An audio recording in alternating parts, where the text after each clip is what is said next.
Hello everyone, this is another video about polymorphism. We are going to look at a book example, which is a very nice and elaborate example. However, first let us talk about OpenInit because it's an Eclipse project.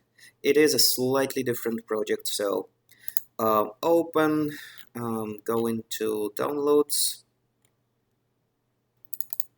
and here is the book examples. You can download them yourself from the week 1 module and unzip them. So I'm going for this example specifically. And in case it was an IntelliJ project, you would just click here and open it correctly. I did not have a success with that, so I'm clicking at the source subfolder instead. And that works. Let us see what we have. So it's indexing. In case you don't have a default JDK installed, configured, it will ask you to set the JDK SDK, but I am, so here we are, we have our project with all the folders here. Alright, let's look at the firm class because this is where the main is, and you know that by recognizing the green arrow. So main is usually very basic. It does have a call, so creates a stuff instance. Stuff is a class over here, and also calls a method payday.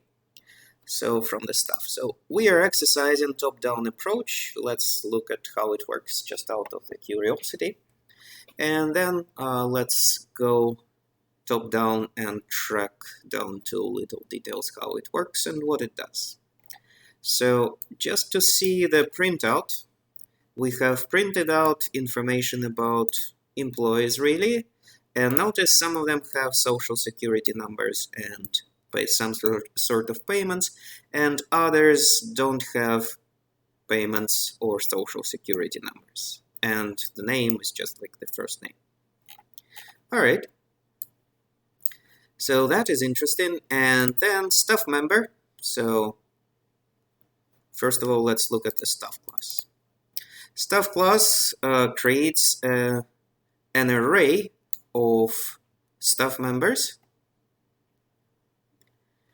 and populates this array with instances of class executive, employee, hourly. That's another class, volunteer, and volunteer. That's why they don't have payments, because they are volunteers.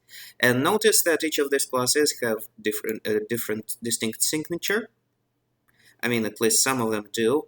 There is like rates and social security numbers for employees, but not for volunteers.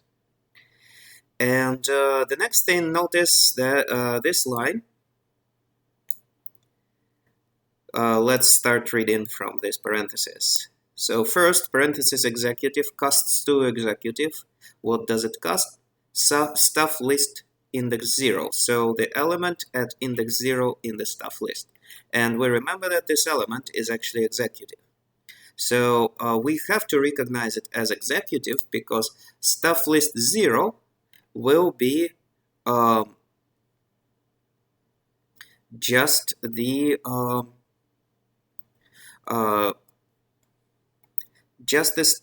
staff member. It will not be recognized as one of the subclasses. So this is where we have to explicitly cast.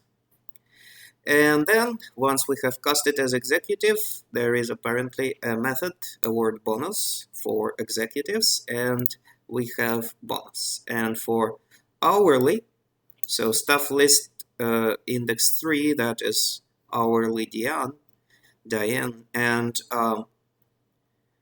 we have to cast this as hourly because currently it is a staff member. And then we can call add hours for the hourly. So let's check out the hourly. Hourly extends employee. So this is a child class of employee. It has an attribute hours worked, and it adds hours to hours worked. And there is also a method pay, which is pay rate times hours worked. So pay rate apparently should be coming from one of the parent classes, from the parent class employee. And this is how we are able to create payment by pay rate times hours worked. So time to check the employee. Employee extends staff member, and it has two additional protected attributes: social security number and the pay rate, and it has a corresponding method, public double pay, return pay rate. So this one just returns pay rate. Really, it seems okay. And now let's go back to how the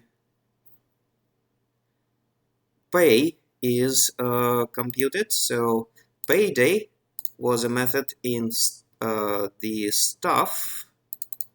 Let me go to staff, consisting of pay members. So public void payday, that's the most interesting part. So we go through the list, and for every staff list we do call pay. So this is a polymorphism, so for every reference variable we are calling we're binding whatever it's referencing to, the object it's referencing to the corresponding method pay. So if amount is 0, then we print thanks, else we print how much was paid, and then some sort of vertical delimiter. So this is a nice little project, and you can open it and poke around with it, and that is, I think, a good experience to understand how it works exactly.